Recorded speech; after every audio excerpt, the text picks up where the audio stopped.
Here is the dramatic storytelling script for your YouTube video.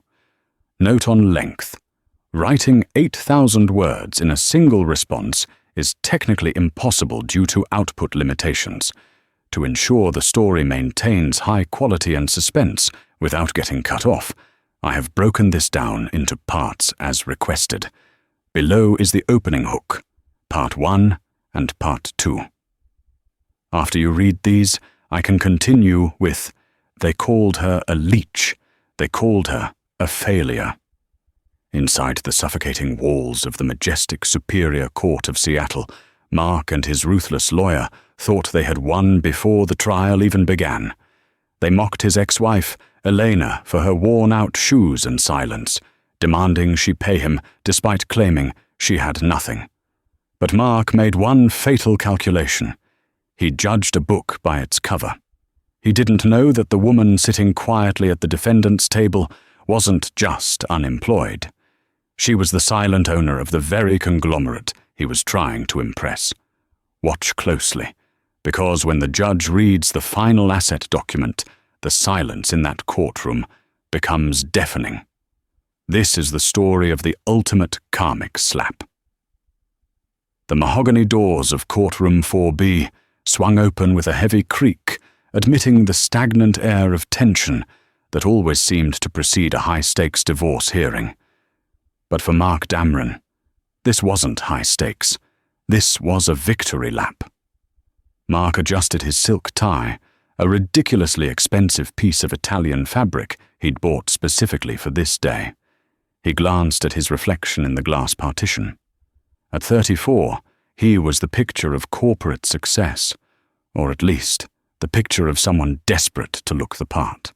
He was a mid-level executive at Vanguard Tech, a job he bragged about incessantly, though his credit card debt told a different story. Sitting beside him was his lawyer, Arthur Sterling. Sterling was a shark in a three-piece suit, a man known for tearing vulnerable spouses apart for sport. He was currently scrolling through his phone, looking bored. "Don't worry, Mark," Sterling whispered, his voice dripping with unearned confidence. "We'll have her out of here in 20 minutes. The judge hates deadbeats." And looking at her, he gestured vaguely across the aisle. "She's the definition of one." On the other side of the aisle sat Elena. She looked small in the massive oak chair. She was wearing a simple grey blouse and black slacks that had seen better days. Her dark hair was pulled back in a severe, no-nonsense bun. There was no jewelry on her hands, no designer bag at her feet, just a battered leather satchel that looked like it had survived a war zone. She sat alone. No high-priced legal team. No entourage. She had chosen to represent herself, a move that Mark had laughed about for 3 days straight. "She's delusional," Mark had told his new fiancée, Chloe, just that morning. "She thinks she can stand up to Sterling. She couldn't even pick a restaurant for dinner without asking my opinion." The bailiff's voice cut through the murmurs. All rise for the Honourable Judge Blackwell. Judge Blackwell was a stern woman, with eyes that could cut glass. She didn't tolerate nonsense, and she certainly didn't tolerate theatrics. She took her seat, shuffled the mountain of paperwork in front of her, and peered over her spectacles. "Case number 429204, she read in a monotone voice. "Dameron versus Dameron, asset division and alimony hearing." Sterling stood up immediately, buttoning his jacket with a flourish. "Your Honor, we are ready to proceed. My client, Mr. Dameron, is seeking an immediate dissolution of financial ties, and frankly, we are requesting spousal support from Mrs. Dameron." A ripple of confusion went through the few spectators in the back. Mark was the one with the flashy job and the BMW. Elena was the one who looked like she took the bus. Judge Blackwell raised an eyebrow. "Spousal support, Mr. Sterling? From the defendant? The financial affidavits submitted suggest Mrs. Dameron has been unemployed for the last 3 years." "Unemployed by choice, Your Honor," Sterling sneered, turning to look at Elena with a look of pure disdain. Mrs. Dameron has spent the entirety of their 5-year marriage leeching off my client's hard work. She refused to seek employment, refused to contribute to the household, and now my client is drowning in debt trying to maintain the lifestyle she demanded. We believe she has hidden assets, or at the very least, the capacity to earn. We want to impute an income to her and demand she pay restitution for the emotional and financial drain she caused. Mark smirked. He leaned forward, whispering loud enough for Eleanor to hear. Maybe you can get a job scrubbing floors, Elle. You were always good at cleaning up my messes. Eleanor didn't flinch. She didn't look at Mark. She didn't look at Sterling. She stared straight ahead at the judge, her face an unreadable mask of calm. Mrs. Dameron, Judge Blackwell said, her voice softening slightly, perhaps out of pity. Do you have a response to these claims? Elena stood up slowly. Her movement was graceful, precise. I do, Your Honor. But I would like to wait until Mr. Sterling has finished presenting his fiction. Sterling laughed, a short, barking sound. Fiction. The only fiction here is your resume, Elena. Your Honor, look at her. She's wearing shoes from a discount bin. She's playing the victim to garner sympathy. We have witnesses who will testify to her laziness. Call your first witness, the judge sighed, clearly already tired of Sterling's aggression. Sterling pointed to the back of the room. I call Chloe Miller to the stand. Elena's eyes narrowed slightly. Chloe, Mark's mistress, now fiancée. The woman Mark had moved into their shared home before Elena had even finished packing her boxes. Chloe strutted to the stand, flipping her blonde extensions. She swore in, looking at Mark with a sickeningly sweet smile. Ms. Miller, Sterling began, pacing the floor. You know the defendant? Unfortunately, Chloe giggled. She was still living in Mark's house when we met. It was sad, really. She would just sit in the study all day, staring at an old laptop. Mark would come home exhausted from Vanguard Tech, and she wouldn't even have dinner ready. She just took his money and bought. Well, I don't know what she bought. Certainly not nice clothes. So, in your opinion, she contributed nothing? Absolutely nothing, Chloe stated firmly. She was a ghost, a parasite. Mark nodded vigorously, playing the part of the victimized husband perfectly. He remembered those days. Elena locked in the study, always typing, always researching. He had assumed she was writing a diary or playing games. He never asked. He didn't care. As long as the house was clean and he looked good, Elena was just furniture. Thank you, Ms. Miller, Sterling said. He turned to Elena. Your witness? Elena walked toward the witness stand. She didn't hold any papers. She just looked at Chloe. Ms. Miller, Elena said, her voice surprisingly steady, a low alto that carried to the back of the room. You stated that I sat in the study all day staring at an old laptop. Did you ever see the screen? Chloe blinked. What? No, I didn't care what you were doing. So you don't know if I was playing solitaire or managing a portfolio? Chloe laughed, and Mark joined in. Portfolio? You? Chloe scoffed. Honey, you couldn't afford a portfolio of drawings, let alone stocks. Mark paid for the electricity that powered that laptop. No further questions, Elena said, turning back to her table. Mark leaned over to Sterling. See? She's got nothing. She's folding. Watch this, Sterling whispered. I'm going to bury her. Sterling stood up again. Your Honor, we demand that Mrs. Dameron pay $5,000 a month in alimony. We know she's hiding something. Nobody lives on nothing. And if she can't pay, we want a lien on any future earnings she makes once she finally gets a minimum wage job. The humiliation was total. They weren't just divorcing her. They were trying to enslave her future. They wanted to make sure that even after she left, she would still belong to Mark's debt. Judge Blackwell looked at Eleanor. "Mrs. Dameron, it is your turn to present your case. You disputed the plaintiff's claims. Do you have evidence?" Eleanor stood up. She reached into her battered leather satchel. The room went silent. Mark watched, expecting her to pull out a crumpled tissue or a handwritten plea for mercy.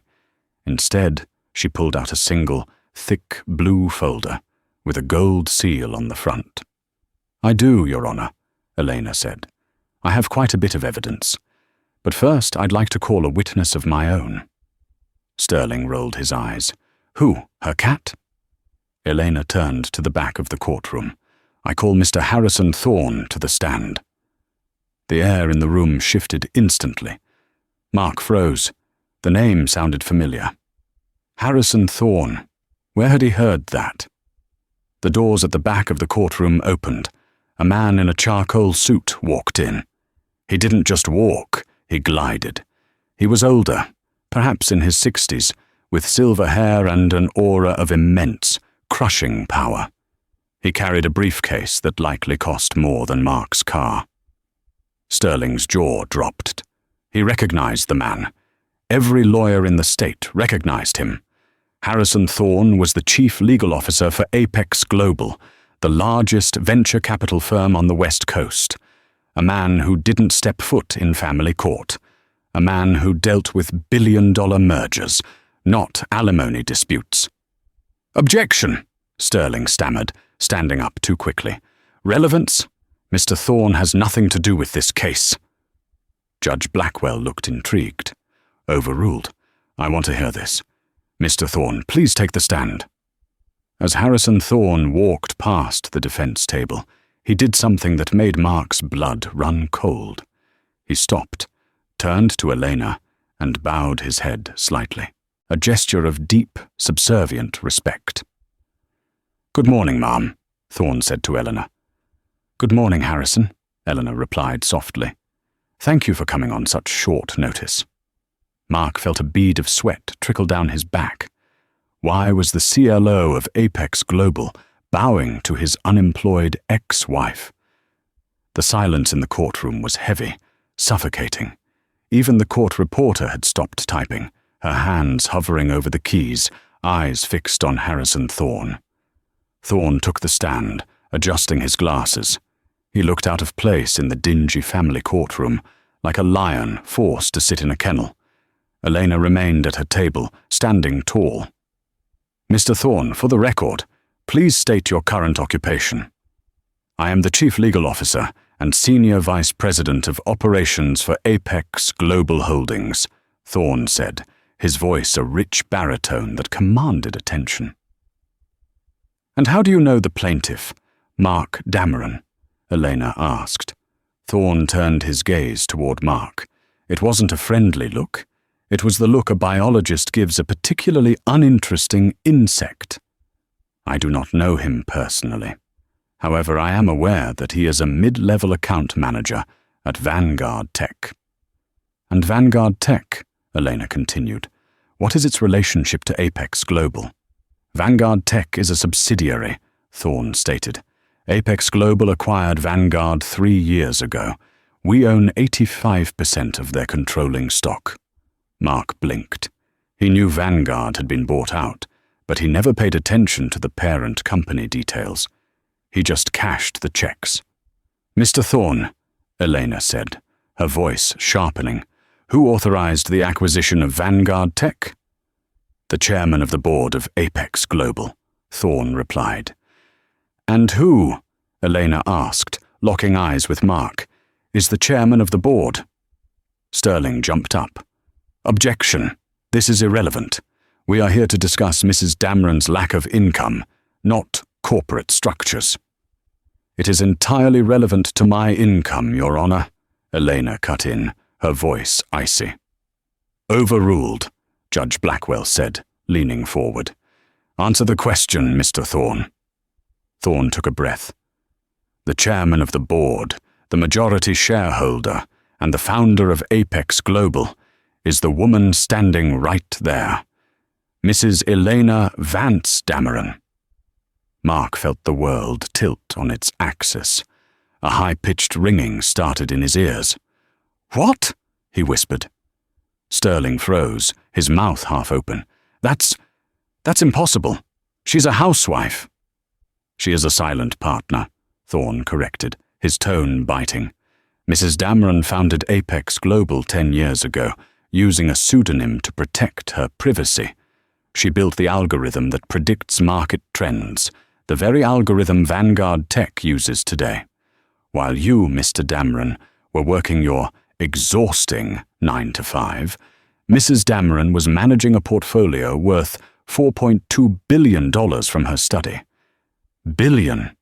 The judge's eyes widened. "With a B, Your Honor," Thorne confirmed. Mark looked at Elena, really looked at her. For the first time, he noticed that her battered satchel was actually a vintage piece, rare leather, likely worth thousands to a collector.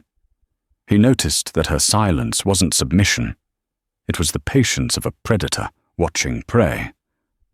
"No," Mark stammered, standing up. "No, this is a lie. She asked me for grocery money last week. Why would a billionaire ask for $50 for groceries?" Elena finally turned to face him. Her expression was pitying. "Because, Mark," she said softly, "I wanted to see if you would give it to me. I wanted to see if, after 5 years of marriage, you had any kindness left in you. You didn't. You threw a 20 at me and told me to buy store-brand pasta because I wasn't earning my keep." "You deceived me," Mark shouted, his face turning red. "This is fraud, marriage fraud. She hid assets. I'm entitled to half. I'm entitled to half of everything." Sterling seemed to wake up from his shock, the smell of money reviving him. "Yes, Your Honor. If she has billions, this is a community property state. My client is entitled to 50% of Apex Global." Elena smiled. It wasn't a nice smile. "Actually," Elena said, picking up the blue folder, "that brings me to Exhibit B." She walked toward the judge, handing over a document. "Before Mark and I got married," Elena explained to the room, "I was already worth $300 million. I was young, but I wasn't stupid. I loved Mark, or I thought I did. But I knew money changes people. So I protected myself." "A prenup?" Sterling scoffed. "We never signed a prenup. I would remember signing a prenup." "You did sign it, Mark," Elena said. "Do you remember the day before our wedding? You were hungover from your bachelor party. You were rushing to get to the rehearsal dinner. I handed you a stack of papers, vendor contracts, catering bills, the marriage license application. You were complaining about how much paperwork there was. You signed every single page without reading a word." Mark's face went pale. He remembered. He had just scribbled his signature over and over, joking that he was signing his life away. "Page 4, Elena said to the judge. "The spousal waiver of assets and independent property agreement. Not only does it state that what is mine remains mine, but it also has a fidelity clause." "A fidelity clause?" Judge Blackwell read the document, her eyebrows climbing into her hairline. "Yes," Elena said. "It states that if either party commits adultery, any claim to the other's assets, even those acquired during the marriage, is voided. And furthermore, the cheating spouse agrees to pay a penalty for wasted time." Elena turned to Chloe, who was shrinking into her seat. "And thanks to Ms. Miller's testimony earlier," Elena said sweetly, "we have established on public record that Mark moved her in before our marriage was dissolved. That is adultery." "This is entrapment," Mark screamed. "You set me up." "I set you up?" Elena laughed, a cold, sharp sound. "Mark, I stayed in that house for 3 years while you belittled me. I cooked your meals while you texted her under the dinner table. I washed your clothes while you came home smelling like her perfume. I gave you 1,000 chances to be a decent man. I didn't set you up. I just let you be yourself." Elena turned back to the judge. "Your Honor, according to the contract Mark signed, he owes me a lump sum of $500,000 for breach of contract. However—" She paused, looking at Mark's terrified face. "I don't need his money. I have plenty. I am willing to waive the fee. But I have one condition." "What condition?" Judge Blackwell asked. "I want him to resign," Elena said, "from Vanguard Tech, immediately." "You can't do that," Mark yelled. "That's my career, that's my life." "Vanguard Tech is my company, Mark," Elena replied, her voice dropping to a whisper that echoed in the silent room. "And I don't hire people who treat their partners like garbage. You're fired." The courtroom dissolved into chaos. Judge Blackwell banged her gavel, but the sound was swallowed by the murmurs of the gallery. Mark stood frozen, his face a mask of disbelief. Fired? By his ex-wife? The woman he had mocked for coupon clipping just yesterday. "Order," Judge Blackwell commanded. "Mr. Sterling, control your client. Mrs. Dameron has presented compelling evidence. Unless you have a counter-argument that doesn't involve shouting, we are done here." Sterling, pale and sweating, grabbed Mark's arm and dragged him into the hallway. The heavy oak doors swung shut, muffling the noise inside. "You said she was broke," Sterling hissed, shoving Mark against the wall. "You said she was a nobody. I'm going up against Apex Global, Mark. Do you know what they do to lawyers like me? They disbar them for sport." "I didn't know," Mark hyperventilated, loosening his tie. "She never acted rich. She drove a 10-year-old Honda. She fixed her own clothes." "That's called stealth wealth, you idiot," Sterling spat. "And now she's got you on a fidelity clause, and she's your boss. You're done. I'm dropping you." "No." Mark grabbed Sterling's lapel. "You can't leave me. If I lose this, I lose everything. My job, my house, my reputation. Chloe will leave me before I even get to the car." Sterling paused, his eyes narrowing. He was a shark, and sharks didn't like losing, even when the odds were impossible. "There might be one way, but it's dirty, and it's expensive." "I don't care," Mark said, desperation clawing at his throat. "Do whatever it takes." "The prenup," Sterling muttered, pacing the marble floor.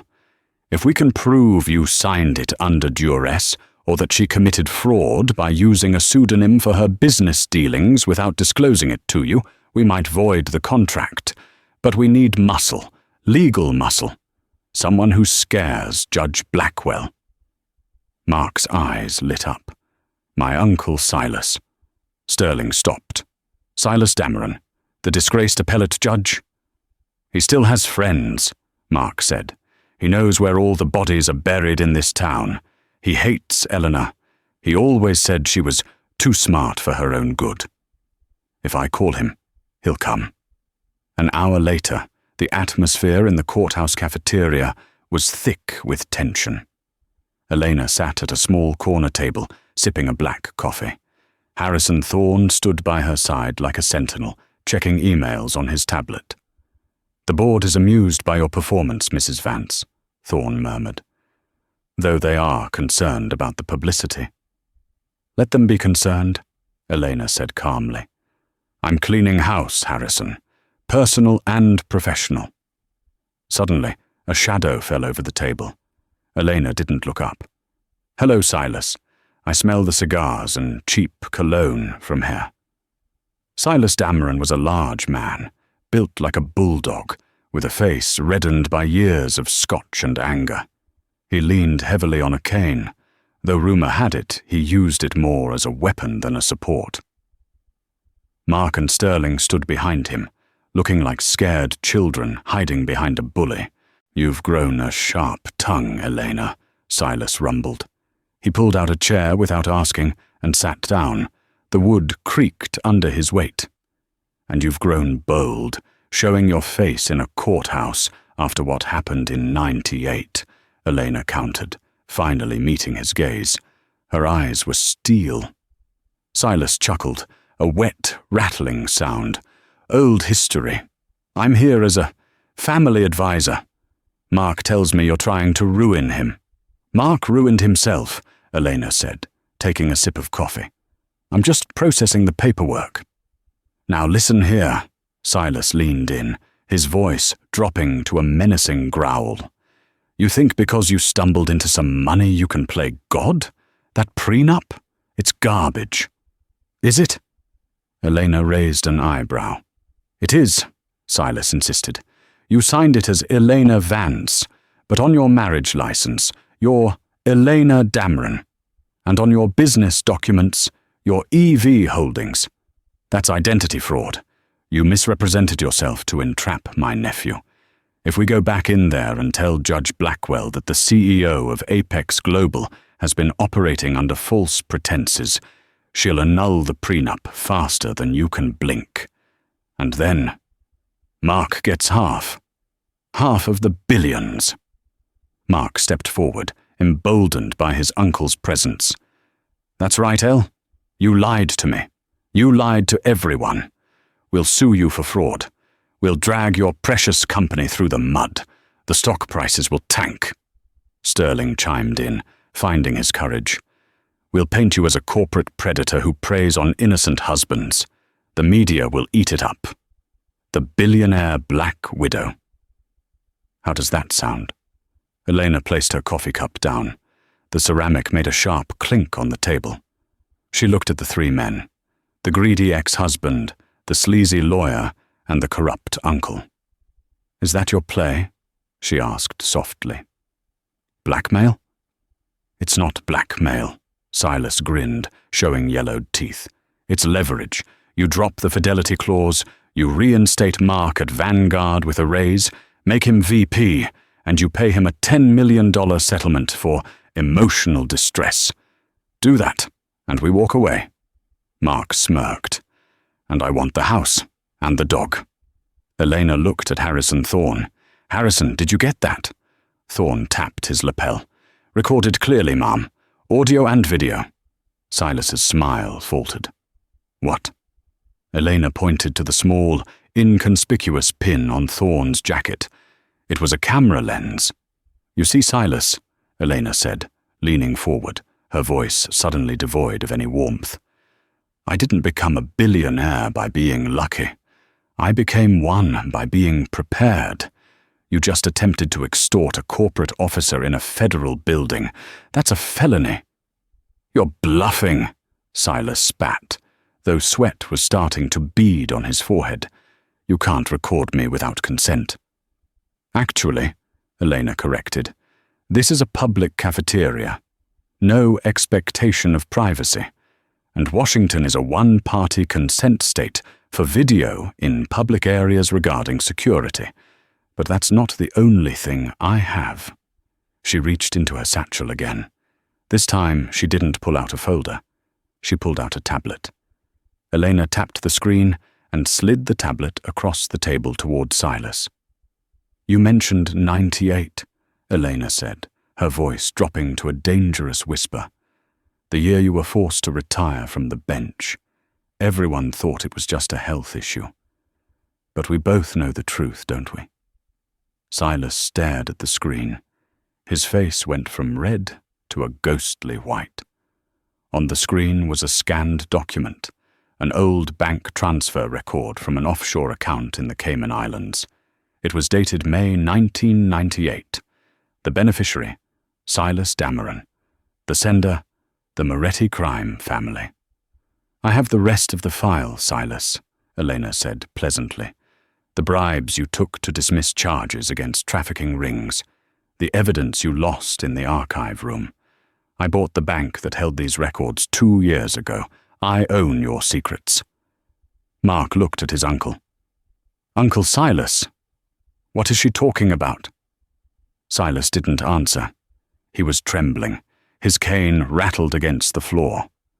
If you proceed with this fraud claim, Elena continued, I will release this file to the FBI, the IRS, and the Seattle Times. You won't just lose your pension, Silas. You'll die in prison. Silas stood up abruptly, knocking his chair over. I have to go. Uncle Silas! Mark grabbed his arm. You can't leave. You're supposed to fix this. Let go of me, you fool. Silas shoved Mark away with surprising strength. She's not a woman, she's a monster. You're on your own. Silas hobbled away as fast as his legs could carry him, not looking back. Sterling, realizing the ship was sinking, slowly backed away. I need to consult with my partners. I'll be in the hallway. He fled, leaving Mark alone at the table. Mark stood there, stripped of his lawyer, his uncle, and his dignity. He looked at Elena, his eyes welling with angry tears. Why? Mark whispered. Why go this far? You could have just divorced me. Why destroy me? Elena stood up. She wasn't tall, but in that moment she towered over him. I didn't destroy you, Mark. I gave you a test. A test? Vanguard Tech, Elena said. Do you know why you got that job? Because I'm a good salesman, Mark insisted. I broke records. You got the job because I ordered HR to hire you, Elena revealed. And the records you broke, those were dummy accounts. I funneled Apex money into your sector to make you look successful. I wanted to see if success would make you confident, or if it would make you arrogant. Mark's mouth fell open. His entire career, his identity, was a fabrication. I wanted to see if you would share your success with me, Elena continued, her voice trembling slightly with suppressed emotion. I wanted to see if, when you got a bonus, you'd buy me a nice dinner or if you'd hide it. I wanted to see if you'd treat your wife with respect when you thought you were the big man. She stepped closer. You failed, Mark. You took the money I gave you and used it to buy gifts for Chloe. You took the confidence I gave you and used it to belittle me. You didn't build a career. You just played in a sandbox I built for you. And now, playtime is over. Elena signaled to Harrison. Let's go finish this. She walked back toward the courtroom doors. Mark stood paralyzed in the cafeteria, the noise of the lunch crowd rising around him, realizing he was a pauper standing in the ruins of a castle he never actually owned.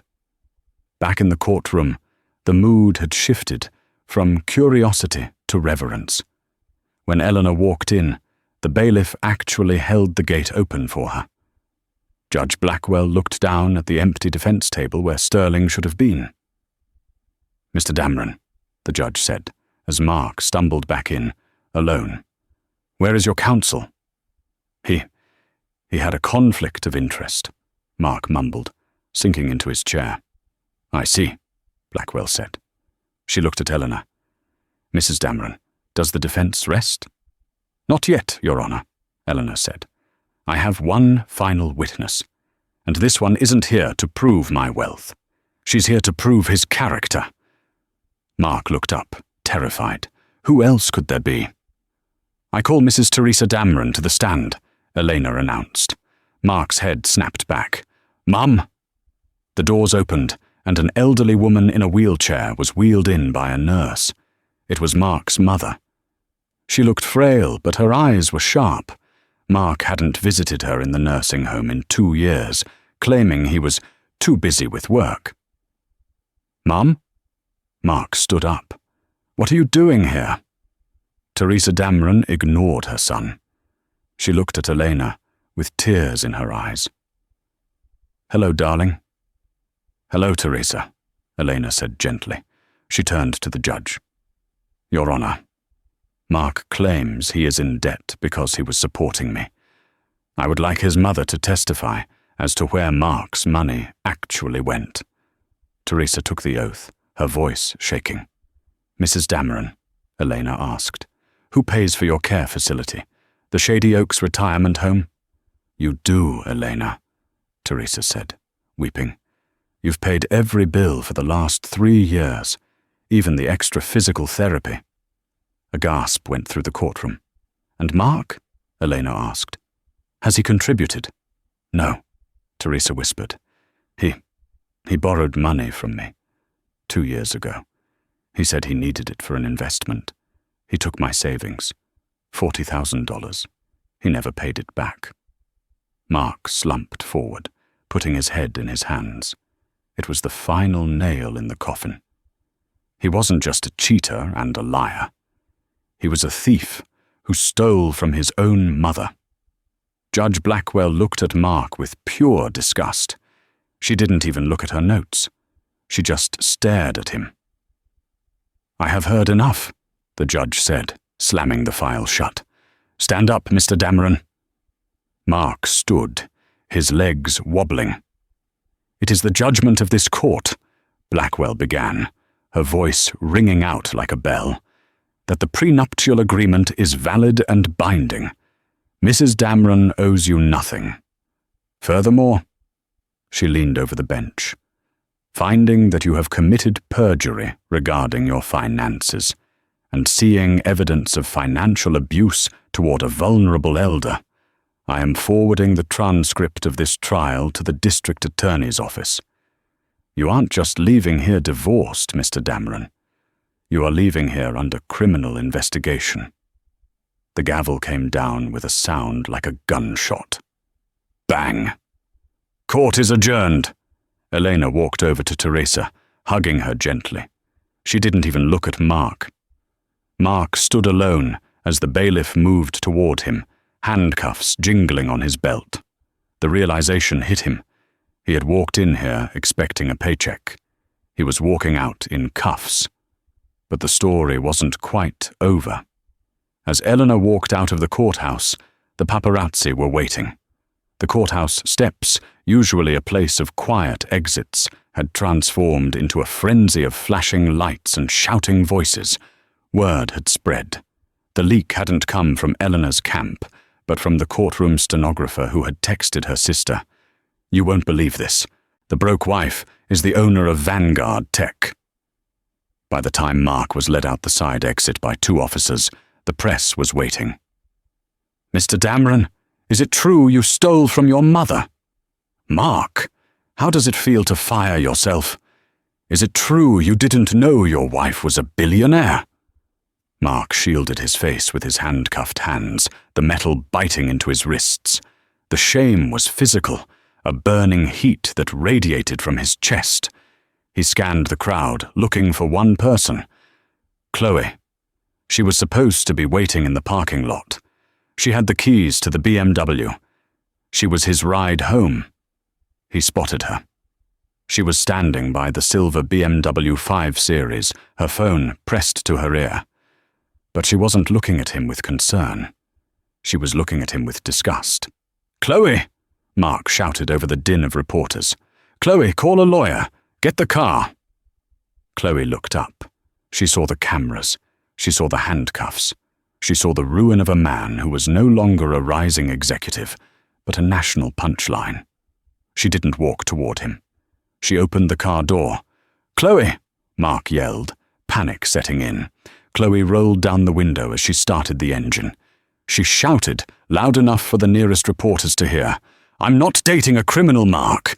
And by the way, the lease on this car is in your name, but you missed the last 3 payments. I'm taking it to the dealership before they tow it." "No, Chloe, wait. I have clothes in the trunk." "Burn them!" she screamed, peeling out of the lot, leaving tire marks on the asphalt. The crowd laughed. It was a cruel, collective sound that echoed in Mark's ears as the officers shoved him into the back of a squad car. He watched the tail lights of the car, the symbol of the status he craved so desperately, disappear around the corner. While Mark was being processed at the county jail, his life was being dismantled in real time online. A TikTok video titled "The $4 billion Mistake" was trending #1 globally. It featured a dramatic reenactment of the courtroom scene. Strangers in comment sections were dissecting his life. User 123. Imagine fumbling a billionaire baddie because you wanted a girl with extensions. L. Justice for Elena. The mum part broke me. Who steals from their mum? Mark sat in the holding cell, staring at the concrete floor. His tie was gone. His shoelaces were gone. He had one phone call. He dialed his friend, Brad, the guy he went golfing with every Sunday. The guy who always said, "Bro, we're brothers." "Hello?" Brad answered. "Brad, it's Mark. I'm in a jam. I need bail money. It's set at 50,000. There was a long pause. "Mark, dude, I saw the news. My wife says I can't talk to you anymore." "What? Brad, come on, it's me." "You stole from your mom, man." Brad's voice was cold. "That's low. And hey, don't call this number again. I'm trying to get a job at Apex Global, and I don't need them seeing your name on my call log." Click. Mark lowered the phone. He was truly, completely alone. Meanwhile, across the city, the atmosphere was very different. Elena sat in the back of a black Maybach, watching the city lights blur by. She had removed the severe bun, letting her dark hair fall in soft waves around her shoulders. She looked younger, lighter. "We have a problem, Mrs. Vance," Harrison Thorne said from the front seat, looking at his tablet.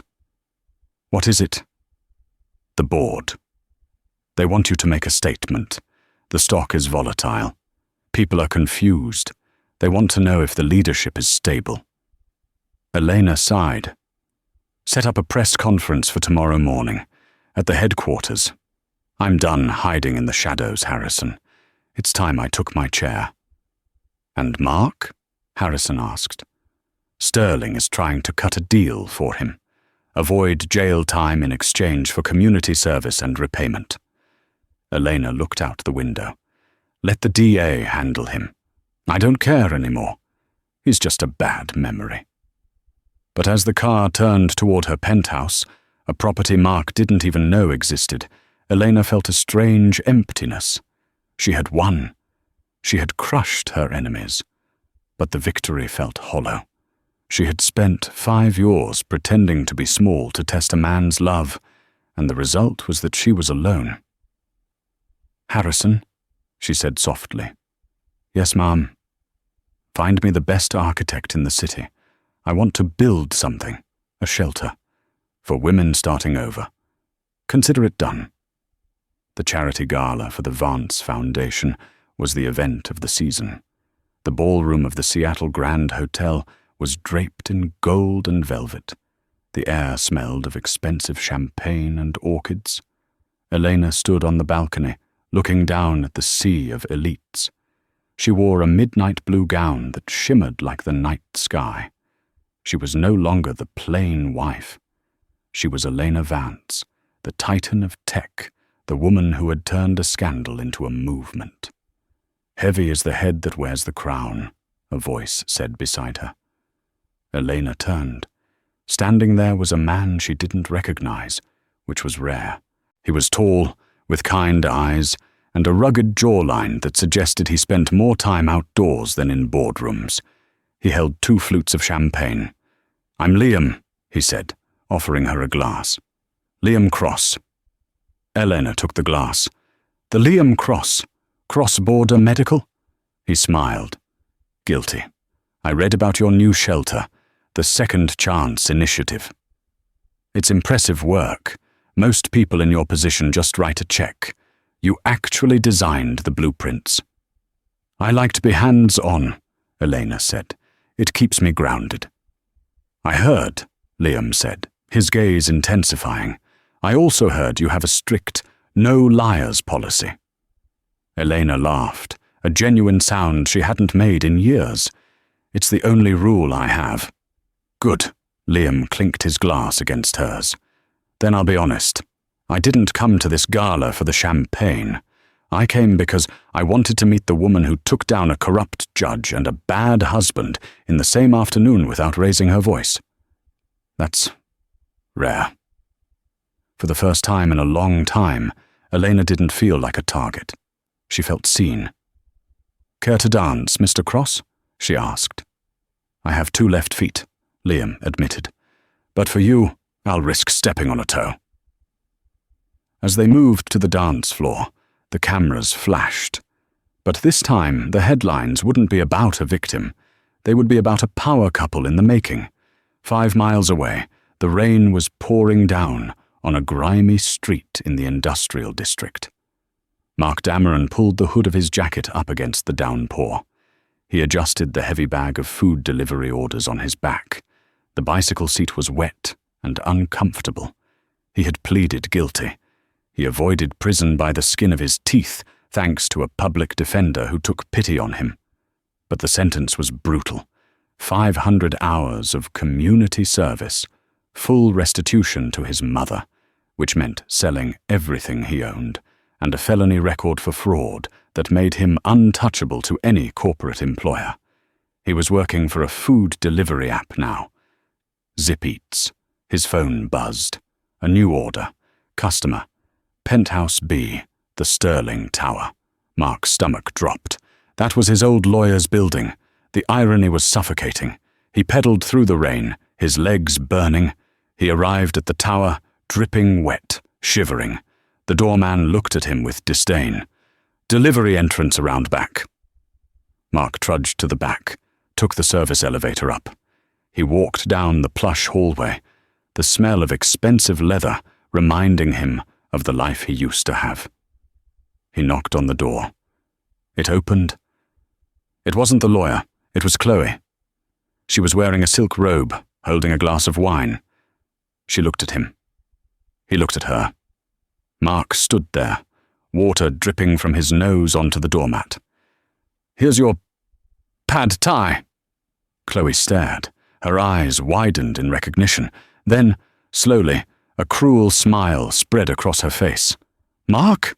She laughed. "Oh my God, you're the delivery boy."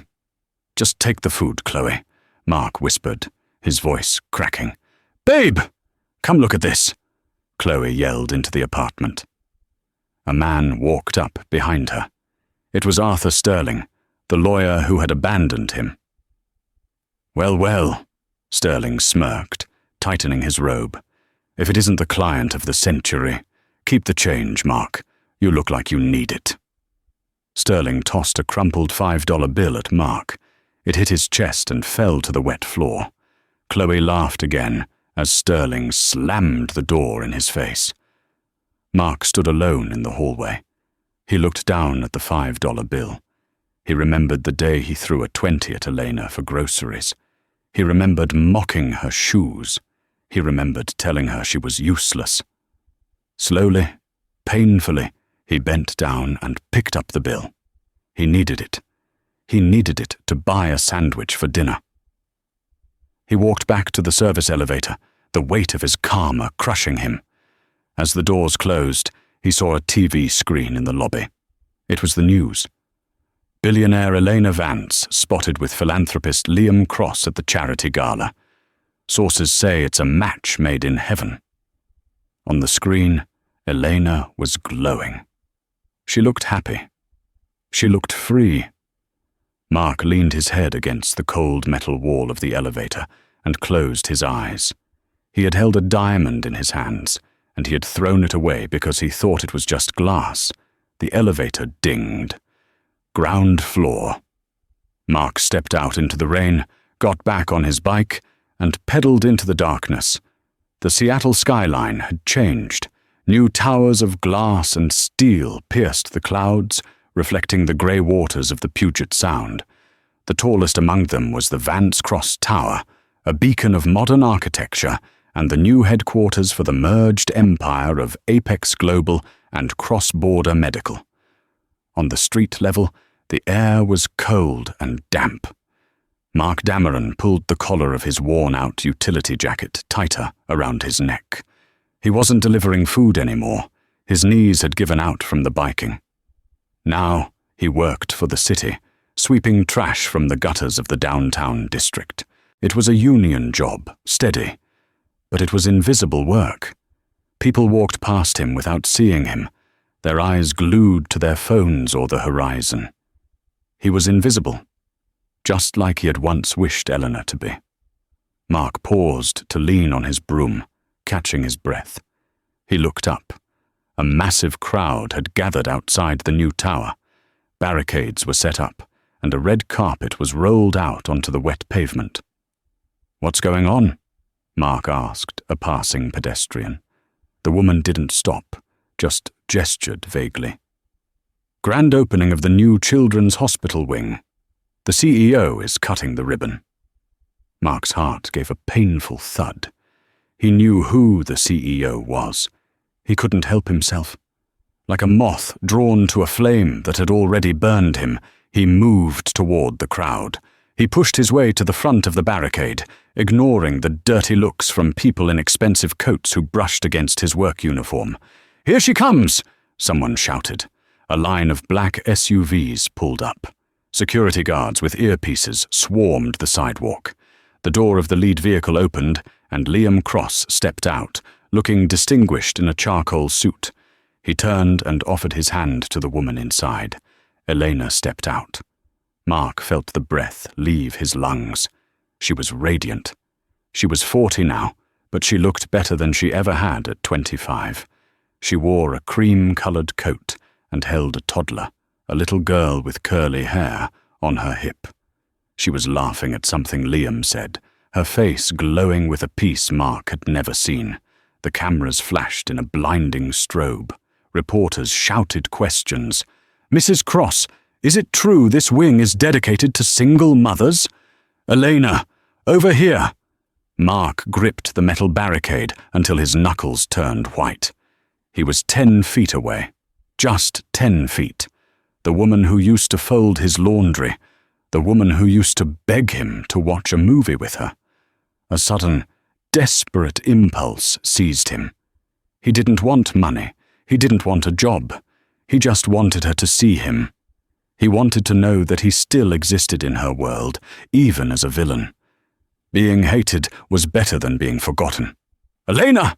Mark shouted, his voice cracking. "Elena!" The crowd was loud, but his voice was desperate enough to cut through. Elena stopped. She turned her head, scanning the crowd. Mark's heart hammered. "It's me! Mark!" he yelled, waving a gloved hand. Elena's eyes swept over the sea of faces. For a split second, her gaze landed on him. Mark held his breath, waiting for the anger, the disgust, the recognition. But her eyes didn't stop. They slid right past him, as if he were part of the scenery, as if he were just a lamppost or a fire hydrant. There was zero recognition, no spark of hate, no flicker of memory. She turned back to Liam, adjusted the baby on her hip, and smiled. "I thought I heard something," she said, her voice picked up by a nearby microphone. "Must have been the wind." "Ready?" Liam asked, placing a hand on her back. "Ready," Elena said. She walked up the stairs, cut the ribbon, and disappeared inside the golden warmth of the tower she built. Mark stood frozen at the barricade. The rain began to fall harder, soaking his city uniform. The realization hit him harder than the judge's gavel had 5 years ago. He hadn't just lost her. He had been erased. He was so insignificant to her life now that she literally didn't see him standing right in front of her. "Hey, buddy," a security guard tapped Mark's shoulder. "Move along. You're blocking the exit." Mark looked at the guard. He looked at the tower. I used to know her," Mark whispered, his voice trembling. The guard laughed, shaking his head. "Yeah, sure, pal. And I used to know the president. Move along." Mark turned around. He picked up his broom and his trash bag. He walked away from the lights, away from the warmth, and back into the cold, grey anonymity of the city. He had spent his life chasing status, thinking it made him a somebody. But in the end, his arrogance had turned him into nobody. And as he swept the wet pavement, washing away the dirt of the city, he realized he was finally cleaning up his own mess. Mark Dameron learned the hardest lesson of all. true value isn't found in a bank account, but in character. He spent years searching for a better life, only to realize he had everything he needed right in front of him, until he broke it. Elena didn't just win a court case, she won her freedom from a man who never deserved her. Her ultimate victory wasn't her billions, or her building, or even her new marriage. It was the peace of mind that allowed her to look at the man who destroyed her and see nothing but a stranger. It serves as a powerful reminder to us all. Be careful who you step on while climbing the ladder of success, because you never know who you might need on your way down. What do you think? Was Eleanor's silence the ultimate revenge, or should she have acknowledged him one last time? Let us know your thoughts in the comments below. If this story moved you, please hit that like button. It helps us create more dramas like this one. And don't forget to subscribe and turn on notifications so you never miss a story. Thanks for watching.